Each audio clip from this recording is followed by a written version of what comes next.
All right, well, welcome everybody. This is the first episode of the Herbalist Hour, and I can't believe it. HerbRally, the podcast, has over 570 episodes. Wow. And this is the first interview. I can't believe it. So here we are with Jiling Lin in her nice home here in Ventura, California. Amanda and I were on a road trip right now. We're absolutely loving this city. And yeah, thanks for taking the time to hang out with us. Thanks for coming to visit good old Ventura. That's right.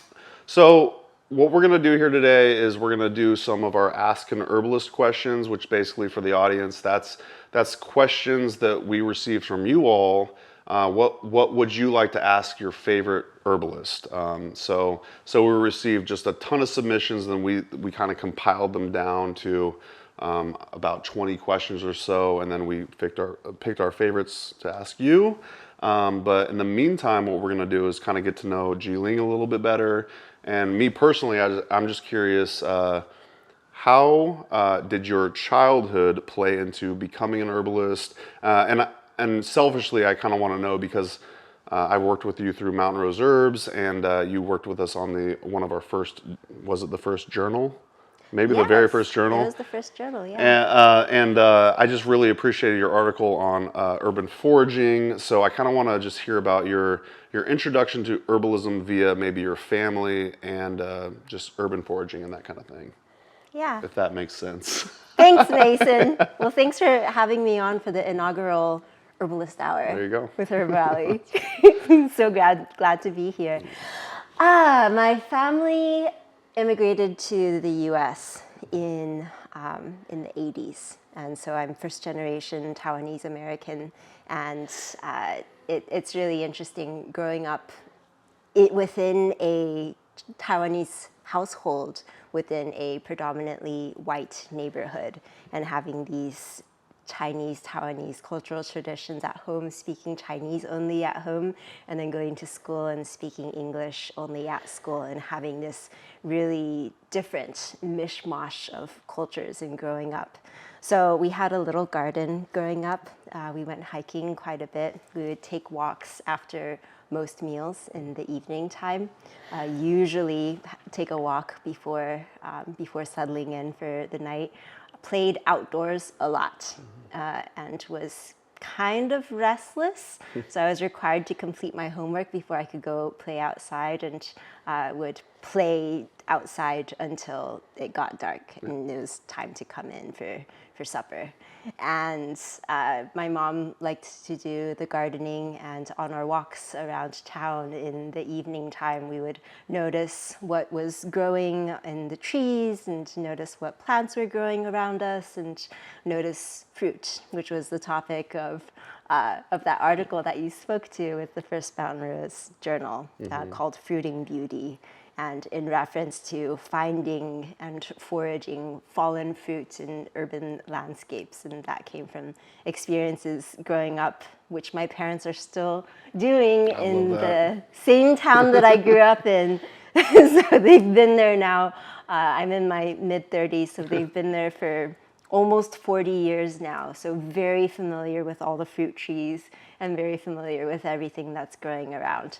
So those experiences over there in the town that we grew up walking and finding food, and also not just food plants, but also flowers, and getting to know the neighborhood in other ways, the birds and the little critters and the pets and the other humans as well. And then every weekend, starting in 1995, we would go to the meditation center, where I ended up becoming a really big part of my growing up as well, and camping out at the meditation center every weekend.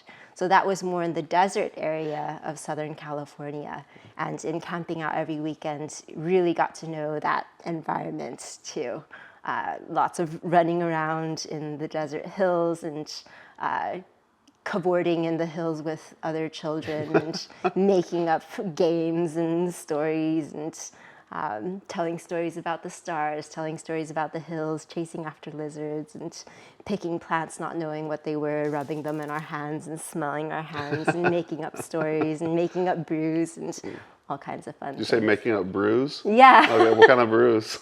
Well, you know what kids do, like pick little plants here and there and smash them with stones and pretend that we're making like food or medicine or the things that we actually do make with Sure. plants now as herbalists, but in a make-believe world of childhood imagination. So cool. Yeah. Yeah, so you guys were like urban foraging. I want to say from the story I remember avocados. Yes, Is that true? Okay. there's a lot of avocados. And you said your mom is still doing that to this day, your mom and dad? Buckets.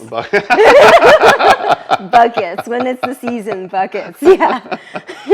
I just love that. For some reason, that just sounds so idealistic to me. But yeah, I'm sure to it's Southern just California. yeah, I love it exactly. Yeah, so I'm used to the Northwest, but yeah. Oh man, buckets of avocados. I love that. Buckets. Yeah, buckets of avocados. Lots of guac. Like so much guac. Yeah, so they're like always trying to give avocados away to other people because when they walk by and they see all the avocados, they like can't help themselves. Yeah. Like gather as much as they can, go home, and maybe drive back if it's like covering the floor. Where sometimes after a big windstorm, there can be avos all over the floor. Yeah, for some reason, avocados is the thing that sticks out in my memory, but I'm sure there was other plants and food that you guys harvested. So what else were you harvesting? Lemons. Lemons, okay, limes, yeah. Pomegranates. Yeah. Persimmons. Yeah, on our drive out Oranges. here, I want to say we saw a ton of lemons. Is that possible even in this time, or am I just seeing things like So for reference, we were driving out in January. Are there lemons fruiting right now, or was I seeing some other fruit on our drive out here? There's lemons There right is now. lemons. Wow. Yeah. Yeah, that's so cool. There's guavas as well. Guavas. Not right now, but Okay. throughout the season. Yeah. Yeah. Yeah, so I guess that kind of leads me to my next question. I want to know how that childhood sounds super cool, your relationships to plants and wild foods. I mean, that's essentially a wild food that you're harvesting there with, but I'm curious, what led you to herbalism as a discipline, as a study, and who did you study with, and at like what age were you when you were first starting to like read herbalism books? And, I know you studied with Seven Song. Was there anyone in between that, you and Seven Song, or like an after? Like, what was actually, you also went to NCNM, which is now NUNM, right, in Portland? Yes. Yeah, which is where I believe I met you.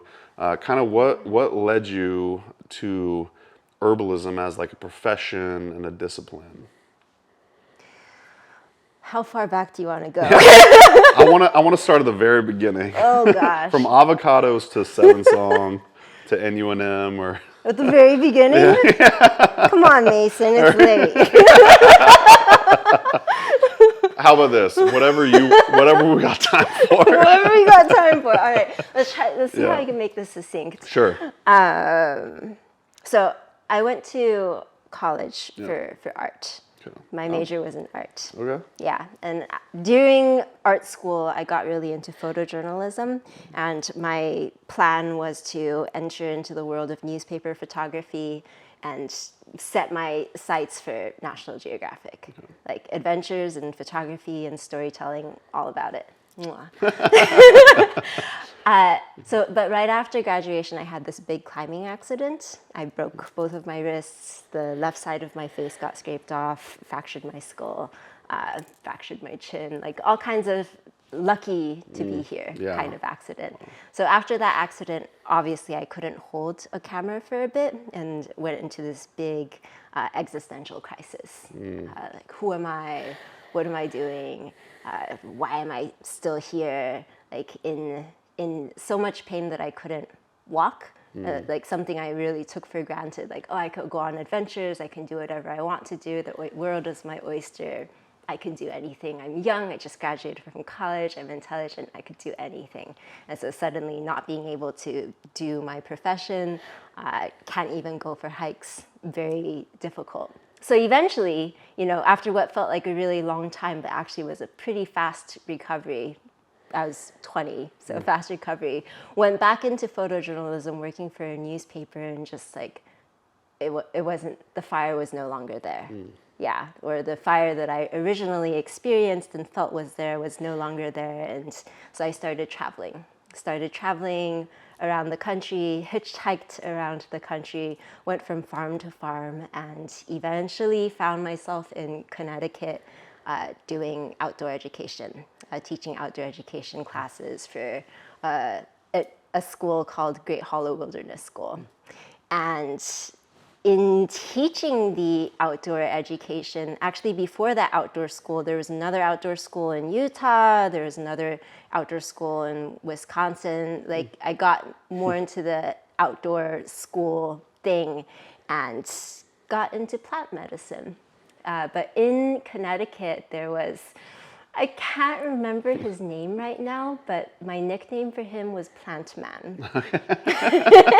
Because every time we did anything together, he was always like, oh, that plant is this, and this is what it does. Oh, that plant is that, and this is what it does. Here's the common name, here's the Latin name. And I was just like, oh, you're so cool, Plant Man. Teach me all you know, Plant Man. I'm here for it. That's awesome. I can't remember his name, so sad. Plant Man's good enough. Plant Man's good enough.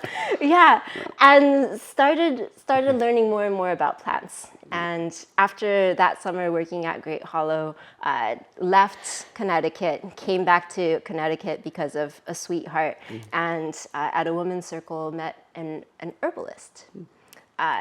There was someone prior to this in Utah. I said I was traveling and hitchhiking all over the country. So there was someone in Utah, an elder of mine, who had called me an herbalist. And it was the first time I'd heard the term, because by that time I had started making these little sachets of herbs and just passing them around throughout my travels, because I was picking these different plants as I was learning about the plants and drying them and gathering them. Like, oh, these smell good together. They feel good together. I'm going to give it to you. I don't know what it does, but I'm going to give it to you. Keep it. Potpourri. Potpourri. Potpourri. And so at this women's circle, I met Lucy Michella, who's the mom of Ananda Wilson, who's a second-generation herbalist, primarily working with perfumery for Gather Perfume now. Also, she's in Massachusetts now. She used to be in Connecticut, where I met her. And Lucy was selling creams and chapstick and oils, and her hair was hennaed red, and she's like beautiful and strong and like really wild, shiny eyes. And like, who are you? She's an herbalist. Like, do you want to hang out? So we start hanging out. We just start learning more and more, and eventually leave the US to go back to Taiwan on a one-way ticket, study with acupuncturists and herbalists and permaculture and yoga teacher training in India, and massage training in Thailand. Just, continuing the travels, teaching English for money in Taiwan, which is the only thing a foreigner can do over there. Yeah. and learning a lot. And after 3 years abroad, at some point was like, I feel like it's time to come back to the US. And considering different options, I'd remembered that on Facebook, I'd seen this photograph of a Luna moth by someone named Seven Song. And this photo so fascinated me that I'm like, who is Seven Song? I'd looked into his stuff. I'm like, it's pretty interesting. Oh, he takes on 3 apprentices a year. Why not? I'll apply. So applied for the apprenticeship and came back to the US for Seven Song. And then after studying with Seven Song for a year, which is incredible, very rich, very busy year, moved to Colorado, studied at the Colorado School of Clinical Herbalism, and then wandered around a little bit more, primarily dwelling in the landscape of Western herbalism. So started clinic and projects down in Arizona, and then left Arizona and went back to Connecticut, started teaching my own stuff in Connecticut, and then at some point decided, I want to learn more about my own herbal roots. So let's commit to 4 years of school again. That's what the 20s are for. By then I was in my early 30s. Okay. Starting to feel it a little bit. Like I want to make a living in a more clear way. But, Sure. But also there's something that's missing. Yeah. So 4 years of school and a tiny bit of debt later. And that was NCNM at the time, right? Yeah. So I started off at in Florida for the Academy for 5-Element Acupuncture. Okay. And then I moved over to Portland for the National University of Natural Medicine, and then spent 2 years over there, and then came back to Southern California to finish up the 4 years of school at Alhambra Medical University, primarily to save money staying at my parents' place again. There you go. Because NUNM is pretty expensive. Saving money at your parents' house, eating like a lot of free avocados, probably. Yeah, getting fat and happy on avos. Right. Yeah. Yeah. Wow, yeah. I mean, that's, it sounds like you were just kind of following the breadcrumbs the whole way. Like, it sounds like you were very led by your heart. It wouldn't feels you say? like that. Yeah, like looking back, it kind of all makes sense, right? Yeah. In the moment, I think my parents might have had many a sleepless night.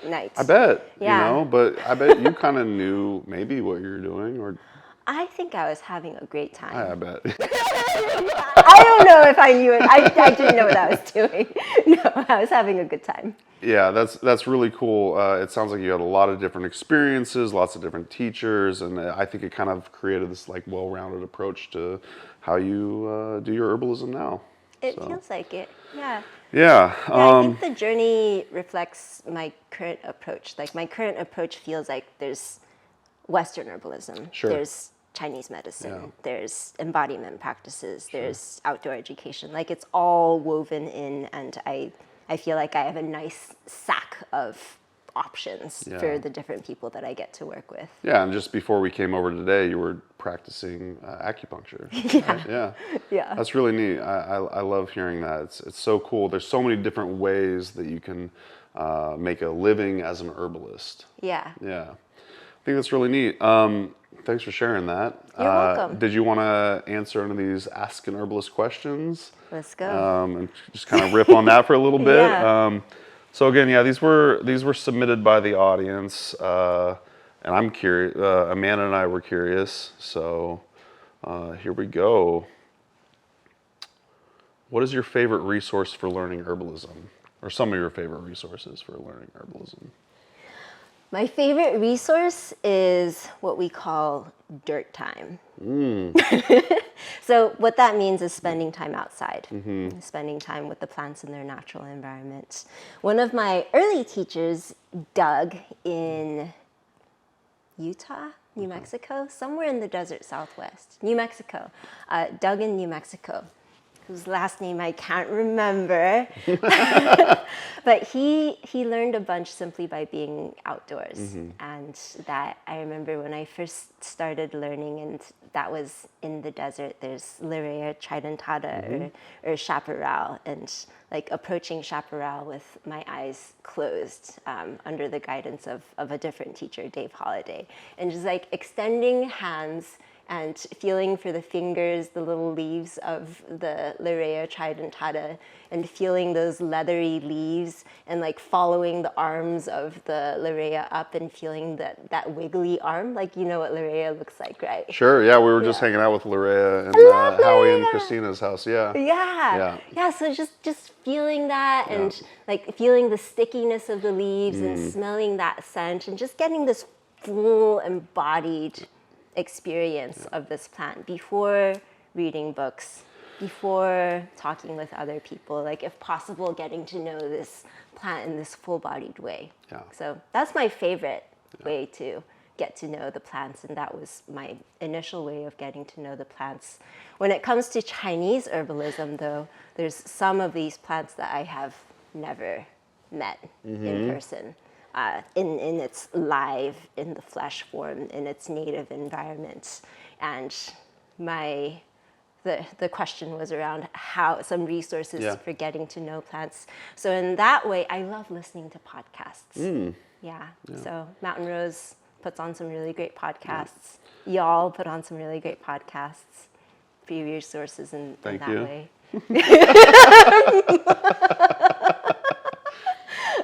Tea Talks with Jiling.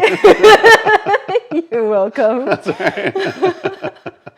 Yeah. Yeah, podcasts are invaluable resources. And you probably have some more to say, but I just want to say we just did a plant meditation with Jesus Garcia in Austin, Texas.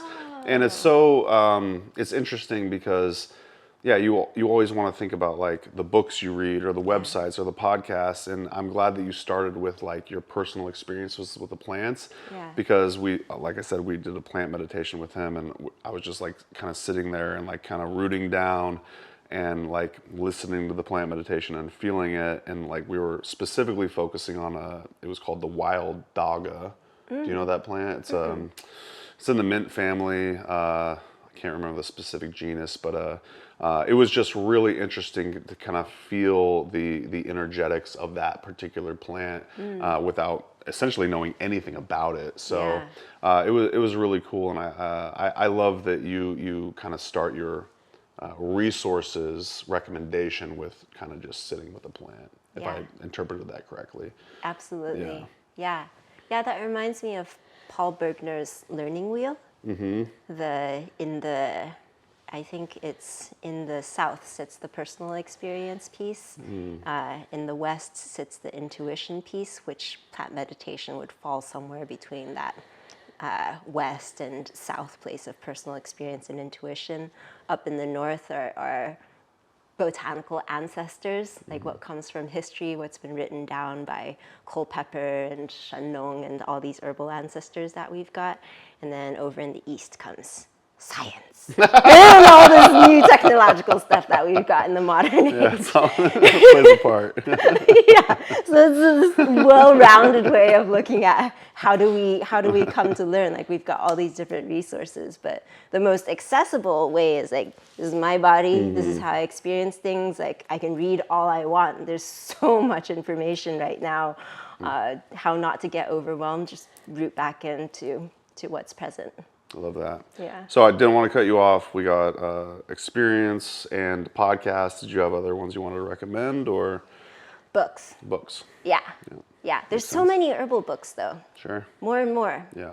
Where it's really interesting listening to podcasts with older herbalists who are talking about how back in the day, which is not that long ago, like within the lifespan of like Seven Song, Sean even, that there were no herbal books around. Yeah, that is interesting. Yeah, now there's just an abundance of them. Yeah. But I guess that brings us to one of the other audience questions that you had about book recommendations. Sure, yeah. I think the question was, what are 5 books you recommend to beginning herbalists? Yeah. So I love Rosemary's books. I feel like they're really accessible. They're written for open audience. One of the first books that was given to me by Lucy Michella, one of my first teachers, was Rosemary's. Herbal Healing for Women by Rosemary Gladstar.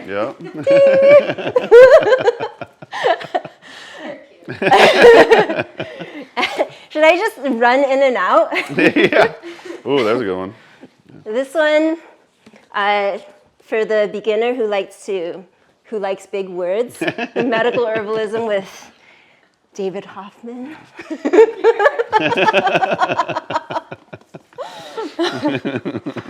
And some medicine making books. We've got The Modern Herbal Dispensatory, a medicine making guide by Thomas Easley and Stephen Horn. So this one has a nice little materia medica section as well as some medicine making. For a classic older medicine making book. We've got the Herbal Medicine Maker's Handbook with Mr. James Green. Do you have that one? Oh yeah. You've Signed. I get all the herbalists to sign the books to Amelia. So wow. So she's going to inherit a library of like 30 herbalism books, and she won't care about any of them. They'll all be signed to her. For growing plants, this book by Juliet Blanket-Sporer. Have you seen this one? Oh yeah, we got that. Yep. This one is beautiful. Maybe signed. I don't know. So the Healing Garden Yep. with Juliet for growing plants. And then also this one for growing plants. You're such an herbalist. Grow Your Own Herbal Remedies with Maria Noel Groves is also a beautiful How to Grow Your Own Herbal Garden book. I'd say that was about 5. I think that was more than 5. Yeah, that was great. Yeah. That's a nice collection. Yeah, I feel like that was a well-rounded selection of medicine making, growing plants, recipes with rosemary. Did you think about the answer before I asked you? Of course. Okay.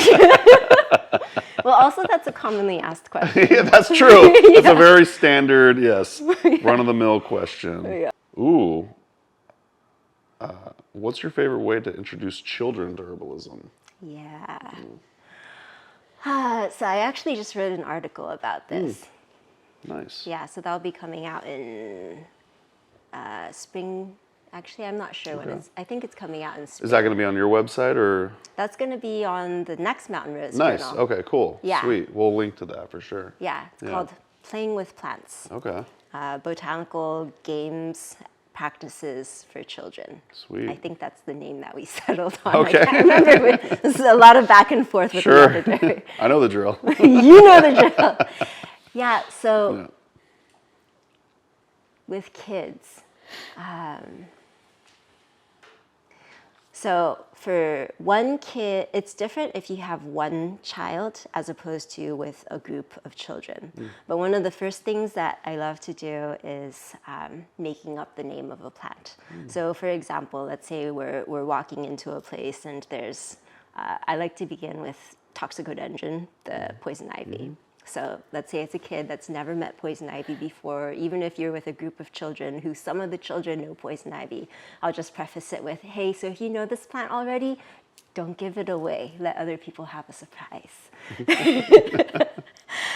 So tell me what you see. And so people will say, oh, the leaves are shiny, maybe they're a little bit red, it's crawling up. If it's a vining poison ivy, maybe there's lobe, or it's rounded. They wouldn't say lobes. It's rounded on the edge of the leaf. There's 3 of them, or whatever else they're noticing. Or if it's a plant that you can touch, let's say a monarda or a type of mint, like rub the leaf, smell the flower, tell me what you notice. So starting again with the senses, starting again with organoleptics around what can you see, what can you smell, if it's something which is okay to taste, what do you taste, what does it feel like, starting with that. And then, let's tune into the plant. What would you name this plant, or what does this plant tell you its name is?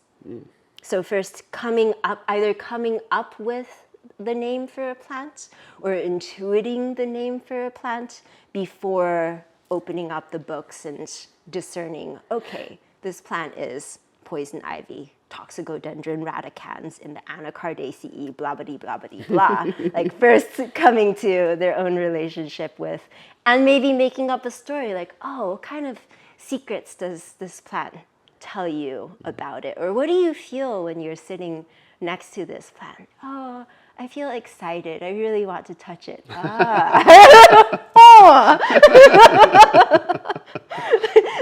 having that questioning mindset. I love playing games. So the one handkerchief game that I talk about in the article is where when walking along the trail, assuming that you already know some of the plants in this area, and if it's okay to pick plants in this area, as you're walking, just surreptitiously picking a leaf here, a flower there, just different identifiable parts of a plant, and gathering it into a cloth. So maybe about 5 to 10 plants, depending on the age of the child, into the cloth. And then when you get to a place where it's good to stop, calling the child or the children over and having the cloth set down on the ground with the plants in an arrangement and being like, okay, you have 5 seconds or 10 seconds to take a look at what's here. Remember, So unveil what's on the cloth, have the kids take a look, and then close it back up and tell them, okay, now go and gather that. And it's a big challenge. It's really fun. Wow. Yeah. I'm curious do you have any memories of what kids have said particular plants' names were? Like, has any stood out to you? That just sounds like such a fun activity. It's so much fun. And I'm thinking, like, what would a kid say Poison Oak's name was, you know? Yeah. Like, does anything come to mind, or? I've had some really fun names over the years. Yeah. Like fairy things and the animal names. Sure. But I can't remember specifics. That's fair. Okay. Yeah. I think Shiny Red was one of the names for Toxicodendron, Sure. maybe. Yeah. By the way, does poison oak grow down here in California? Yeah. Okay. Yeah. Yeah, we have a lot of it in Eugene, Oregon. So. Yeah. It's one of our native forest protectors. Okay. Yeah. I like looking at it like not as an enemy, but it's got a purpose, right? Right. Yeah, I love that. Shout out to Jim McDonald. Okay. Is that what he teaches? Oh, or? yeah. Jim loves poison oak and poison ivy. I remember in Oregon actually walking with Jim outside of Mountain Rose area in the hills above. For your herbalism project. Yeah. Okay. Yeah. And we saw a little bit of poison oak, and he was just like, oh, wow! Wow! Like, so excited. Yeah. Like, I walked around the plant, and Jim was like, That's super cool. Yeah. Did you want to share anything about that experience, about maybe what he said about poison oak specifically, or as far as like having it as an ally, or? Yeah, so Jim has an article about it somewhere on his website about, I think his perspective is similar as mine as far as this plant is a protector of the forest and likes to live on the edge in this disturbed soil and keep the people who are not being watchful away from these areas. And I think he was particularly fascinated because he's in Michigan, Mitten State. Yep. In Michigan, it's the poison ivy, whereas over here we have poison oak. I can't remember what the species is for that one over there. So the similarities and differences he was really fascinated by. So the little curly Q tendrils that we have on our poison oak, poison ivy also have the ability to crawl across the ground and also go up trees. Both of them have that. And then the little nuances, like ours, I think, is more lobed, just a little bit more lobed, and theirs is just a tiny bit more toothed, if I remember correctly. Like just tiny little subtle differences that he was going gaga over for a while. Love it. Next question is, what advice do you wish you had as an herbal student? So I thought about this one for a while. Yeah, because I feel like that I've followed my nose pretty well and landed myself in some pretty fun places. Totally. So something that I tell other people a lot that I feel like I didn't really need because I did is to follow the golden thread. Because I feel like oftentimes the world can get in the way and it can be easy to, well, especially right now with social media and technology and all these glittery distractions, it can be easy to lose the way, or lose the way with like, I need to have a normal job and do the standard thing and to make the money and have security and whatnot.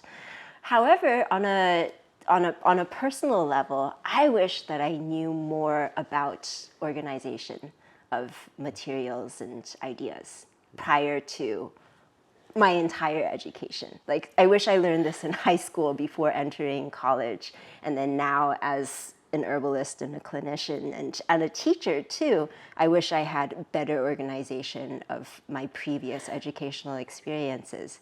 Because going back into my notes from herb school with Seven Song and from different herb conferences and herb school in Colorado and Chinese medicine school and all these different educational things, my notes are undecipherable.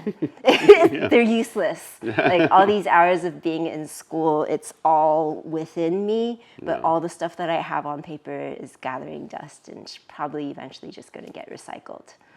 So I wish that someone had taught me how to take notes digitally and organize those digital notes in a functional way, and also how to quote my teachers properly, because now I can remember some things that different teachers have said over the years, but I can't quote verbatim if I want to reference someone in an article that I'm writing, or even in teaching and gathering slides for teaching. I wish I could quote and honor my teachers better. So learn how to organize your materials, young herbalist. Yeah, I have a question about following the golden thread, but before that, do you think that you're able to organize your quotes and your thoughts and all of that better now? Do you take that forward, that advice that you are giving to the new herbalist? Do you do that nowadays? And if so, like, what do you do? Do you is there like a note-taking app or anything like that that you rely on, or how do you do that nowadays? That's a wonderful question. Google and Trello. Yeah. So on Google, using Google Drive and having folders organized in Google Drive, and primarily Google Docs. Okay. So when I'm making notes live, like when I'm taking a course that's a multi-week or multi-month or year-long course, or a longer period course, then I'll have these live notes on Google Notes. And then once the course is complete, I'll reorganize that, extract the quotes and whatnot that I think I will keep and hold on to in the future, and then turn the whole thing into a PDF and take it from live document on Google into something which is on my desktop only, because I'm still using only the free version of Google, and there's limited storage on there. Sure. Yeah, and then if it's something that I'll reference more often, then I'll put it into a Dropbox, which I can access on phone or iPad. Usually when I'm navigating in clinic, it's on iPad, and so it's easy to look at Dropbox with the app. I love that you're actually referencing this stuff in clinic. Yes. It's because at this point it's so well organized that you're actually able to call on it when need be.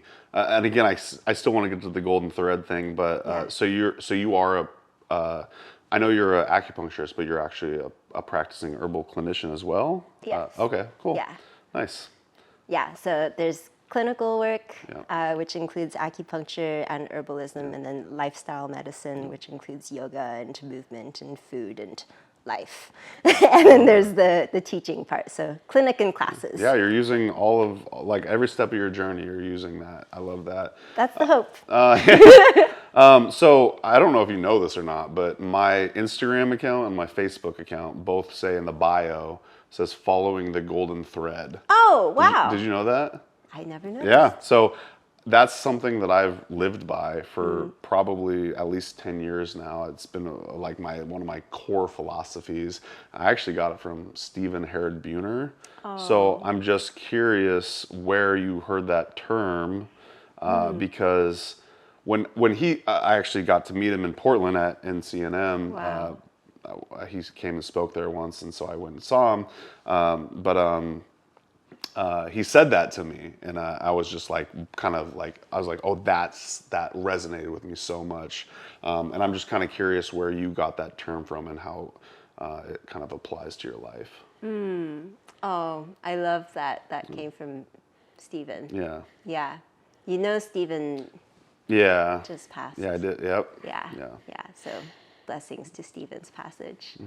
Yeah. I can't remember exactly where it came from, but I feel like it's been a huge guiding force in my life. And in Chinese culture and language, we have something called 缘分, which best translation might be synchronicity or serendipity or something magical. And what 缘分 looks like in my head, and how I think this in my head version of 缘分 comes from some kind of ancient Chinese visual that I can't place right now, but it's a red thread, and it's this invisible red thread that connects people and situations and places with each other. So it's this magical red thread of connection that binds us together and is like fate. Renfen is like fate. Like it's my Renfen that I met you all these years ago, and we're still in contact, and now you're in my home. I love that. Right? Yeah. So there's this Renfen, the red thread of connection, or what I see as a red thread of connection. And so this following the golden thread in a similar way feels like there's this path that is present at birth, and then the situations from life help to mold and shape this path that is present. And you know, if you fall off of this path, then other adventures might express themselves, and perhaps a new path is created from this path that you fall off of, and maybe eventually you'll come back to this original golden path. Maybe the path needs to change, but there's this golden thread which is weaving and connecting through life, like the red thread of Renfen. And to follow that is to follow your bliss. Thank you, Joseph Campbell. And then to not follow it would be to follow something which is something less than bliss, perhaps. Like there's so much possibility. Yeah. Yeah, I always feel like early on I think probably a lot of us are like this, but like wandering, lost, sad, this or that. But I noticed any time that I started like following my heart or following the golden thread, my life would just miraculously get better. You know what I mean? And so I've always tried to use that as my like guiding light, like follow the golden thread, follow my heart, and things kind of just continuously improve. Not to say that there's not challenges and obstacles to overcome, but thanks. Yeah. And I'll get the spelling of what you just said, because I want to look that up. So, Yeah. Thanks. That was really cool. It was, I totally resonated with everything you just said. I didn't realize that was such a huge thing for you. That's really Oh awesome. yeah, big time. Yeah, on social media, I don't include many like quotes or information or whatever, but in my bio, like I said, it's following the golden thread. Wow. Has been a very important part for me. Aw. Yeah.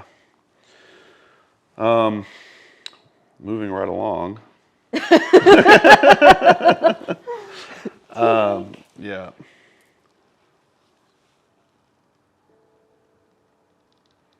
That was a great answer. I love that. Renfen. Yeah. Renfen. Yeah. I want to get the spelling of that.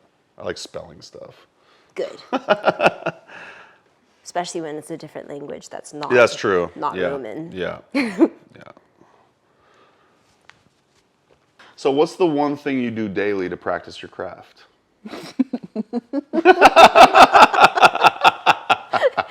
You got so formal. So I'm just really curious. What's the one thing you do daily to practice your craft?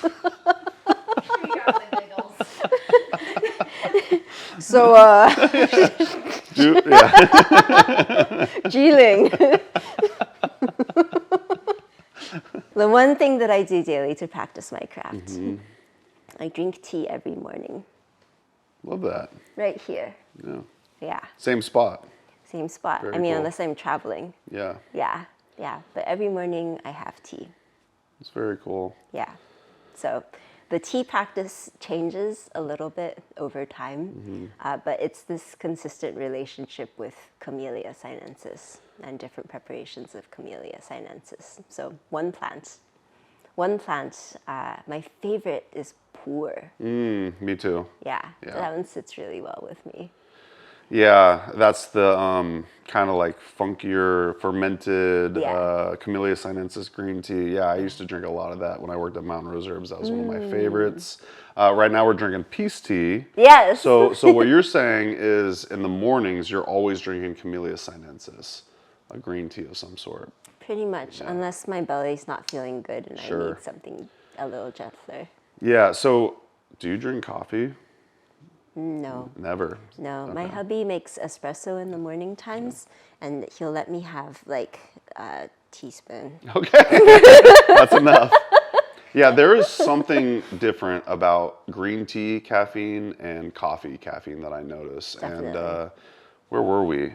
Oh yeah, we were just at Howie and Christina's house. Oh. And we had coffee in the morning, and then it was just so lovely to have I had some green tea, and I was just like, there's something about that that drink. There's something so energizing, but it's not, I don't even know if it's the caffeine per se, but there's something so delightful about a good green tea. You know what I mean? Yeah. Yeah. Yeah. So I love that. Yeah. I love the plant itself and the feeling and the flavor of the plant.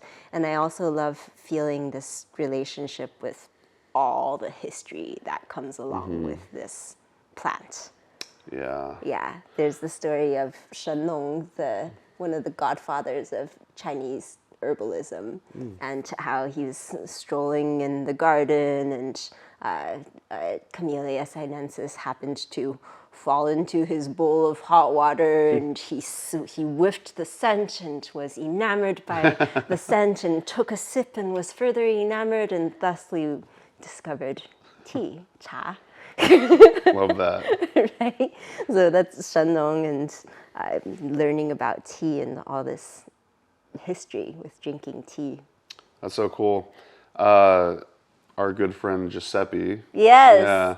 Yeah. It's just so funny that he kind of fell into being the free tea guy. I love you it. know? Yeah. And I don't think he thinks of himself as like a tea expert or anything, but here he is traveling the nation, you know, serving free tea to everybody. And I just think that's such a cool way to build community. And yeah, it's not under like intoxicants or alcohol or anything like that, but like just being on his bus and hanging out with people is such a fun way to just hang out with people. And yeah, what a cool ritual. Yeah. Yeah. Yeah. So I think that leads us to our last question. What was it? Dun, dun, dun, dun. I already know this question. I read it a million times. Amanda's question. Yeah. So, what is your favorite part about being an herbalist, and what's your big why that keeps you learning and growing? So that's two-part question. So first, yeah, what's your favorite part about being an herbalist? I love two parts to your two-part question. For part one of your two-part question. Part A. Part A. 1A. Yes, for 1A. Here's 2. I love plants. And what originally brought me into the world of herbalism was an excuse to get to know place better. I love spending time outside. I love wild places. I care about our environment and the upkeep of our planet Earth and all her beauty, and for the people and for the critters and for the plants. But being alive is such a gift, and we live in such a gorgeous world. And I feel so honored to be healthy and strong enough to get to explore it. And one of the ways of exploring it that makes sense to me, that has resonance with me, and that I have a particular gift for understanding and communicating with and about is the plant kingdom. Somehow, that's a ren fun that I got to walk into in this lifetime. So there's that part, is the personal / selfish reason of I love plants, and I love learning, and I love experiencing. And then the other part about that is the herbal realm with the education and the other humans, and the ability to share and be of benefit. With the patients that I get to serve and the students that I get to teach. This is powerful medicine that is bountiful in the landscape in which we get to inhabit, as well as in our kitchens with kitchen herbalism, as well as in our ancestry with all the plants and all the people that tended to and learned about and worked with these plants throughout our personal history, as well as the history of whatever landscape it is that we get to inhabit, either short-term or the landscape of our birth, regardless of if that aligns with the landscape of our ancestral bloodlines. And there's just all these intersecting stories and magic and beauty, that it feels like a gift to get to learn and experience, and it also feels like a gift to be able to be of benefit and give back in this way. Love it. Flipping that one back to you. Yeah. Yeah. Well, like you said you were going to do. You were going to. It's just funny. I feel like it's my life's purpose to do this. I can't really see it any other way. It's a very odd experience. Like, how I got into herbalism was through nutrition. I got into nutrition because I was wondering why I felt so sad and so lost. And what I found was eating nutritious food actually helps make you feel better. So here I am, like a late teens kid, trying to make himself feel better. And nutrition helped. Other things helped.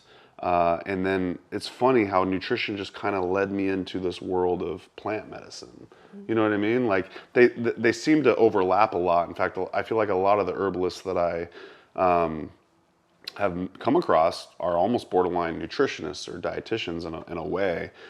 So I kind of followed those breadcrumbs or the golden thread, if you will, and then I just ended up becoming kind of obsessed with this whole world of herbalism. I met all of the characters in the not all of them, but a lot of the herbalism characters via like Herb Mentor Radio and that kind of thing. And I I kept going and going and going and just kind of fell in love with the whole thing.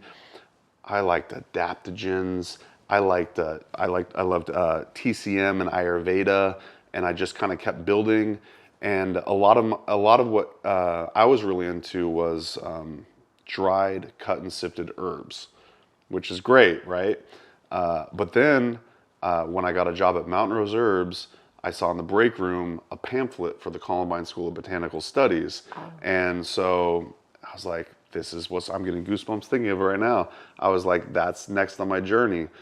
I got to learn about these plants in their wild state, right? And I didn't know why, but the next thing I knew, I'm working at Mountain Rose Herbs. I quit my last job. I'm working at Mountain Rose Herbs.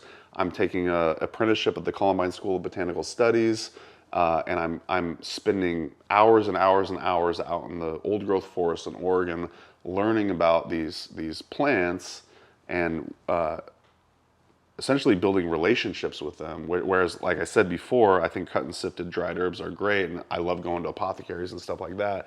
But to actually get to hang out with them in their natural state and get to know like a lot of the natives and the weedy plants and stuff like that, it just became so intoxicating that I was like, oh yeah, I'm just going to spend my whole life doing this. And I think that I have a particular skill set to interact with herbalists and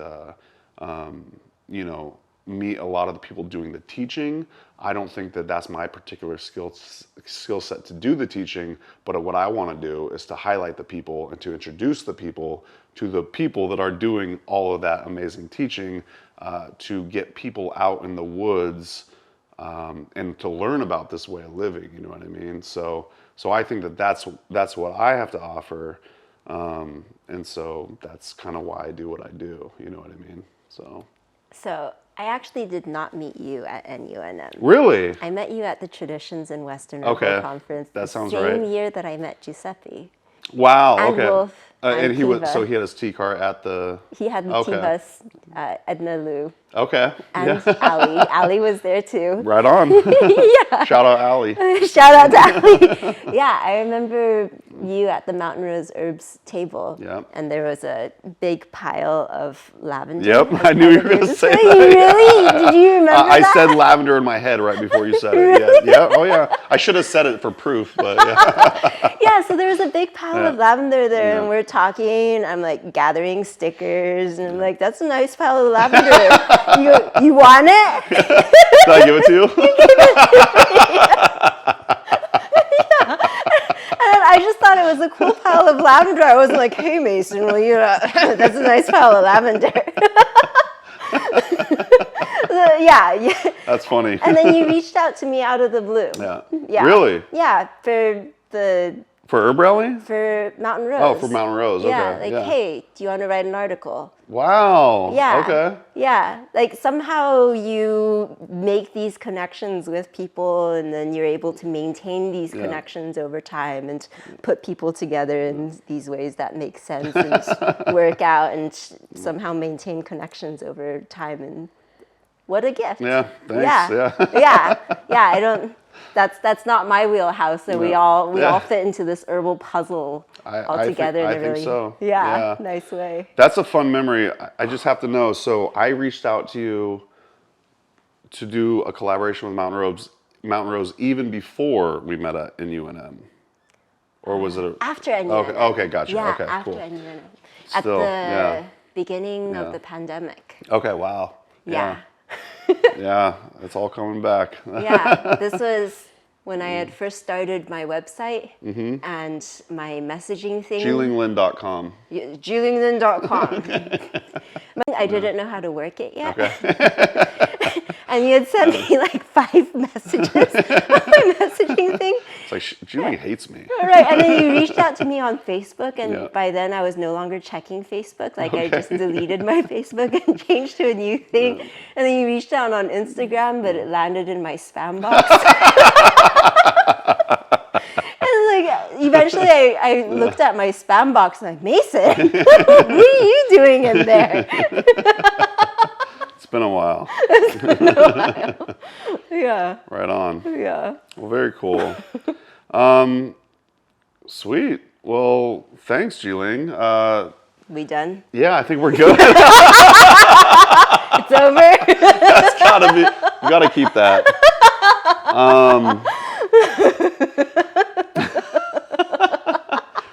Can you, to close it out, can you pretend to be me and look at the camera? Hey guys. Let's try that again. Hey guys.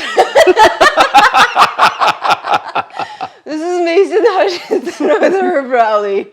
Thanks for listening to our 6,000th show. Episode 1 of the Herbalist Hour. We love you guys. We love you so much. Thanks for supporting our homegrown operation.